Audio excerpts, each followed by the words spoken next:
हरे कृष्णा। राधे राधे भक्तों, आज जानते हैं गुरुवार व्रत रखने से पहले जान ले इसके नियम और लाभ। हिंदू धर्म में गुरुवार का दिन बहुत ही महत्वपूर्ण माना जाता है।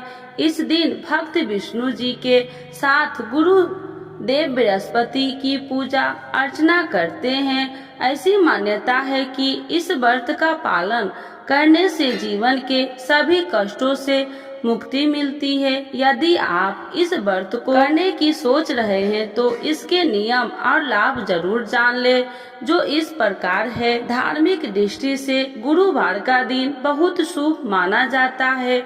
इस दिन बृहस्पति देव की पूजा का विधान है। देवताओं के गुरु बृहस्पति देव की पूजा करने से अच्छे फलों की प्राप्ति होती है।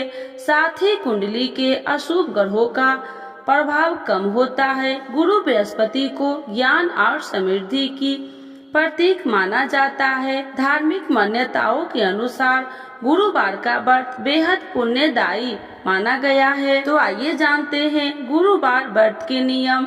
सुबह उठकर पवित्र स्नान करें। गुरुवार व्रत का संकल्प ले। पीले वस्त्र धारण करें। एक वेदी पर बृहस्पति देव और भगवान विष्णु की प्रतिमा स्थापित करें। पंचामृत से स्नान करवावे। गोपी चंदन व हल्दी का तिलक लगाए। गुड़ चने की दाल, मुनक्का और केले का भोग लगाए। गुरुवार कथा का पाठ करे या सुने। वैदिक मंत्र का जाप करे। आरती से पूजा का समापन करे। तामसिक चीजों का सेवन न करे। व्रत में हुई गलती के लिए बृहस्पति देव से क्षमा याचना करे। गुरुवार व्रत रखने के फायदे।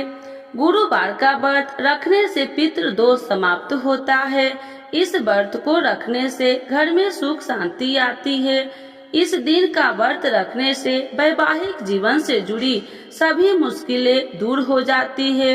इस व्रत को रखने से आपके कुंडली में यदि अल्प आयु का योग है तो वो समाप्त हो जाता है। इस व्रत का पालन करने से माता लक्ष्मी के साथ भगवान विष्णु का आशीर्वाद प्राप्त होता है। इस व्रत के प्रभाव से घर की दरिद्रता दूर हो जाती है। साथ ही धन का आगमन होता है। इस व्रत को करने से कुंडली से अशुभ ग्रहों का प्रभाव समाप्त होता है। गुरुवार का व्रत रखने से व्यक्ति के मान सम्मान में वृद्धि होती है। इस दिन उपवास रखने से कुंडली में गुरु की स्थिति मजबूत होती है।